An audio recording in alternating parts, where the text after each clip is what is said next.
that you can find in the kitchen and the names in Igbo. So I'm just doing this video as I told you before for people that are not Igbo, so that at least I suppose Igbo ha hota mmadụ n'Igbo. So I am nji akuziri ndị na-awụ ndị Igbo all these things. So just listen very well.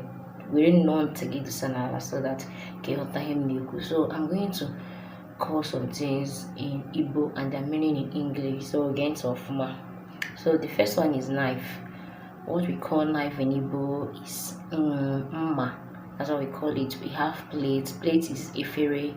We have mortar and pestle. This thing that they use in pounding. We call it igwe na akodo. Then we have cup. Cup that you use in drinking water. We call it ikumiri. That's what we call it.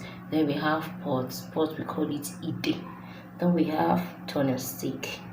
So I na tongari. In case you be knowing in the comment section if there's any other thing that they used to call it, because in the comment section. Then we have spoon.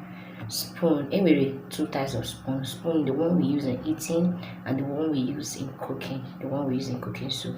So the one we use in eating, and ngaji ringri. Then the one ngaji.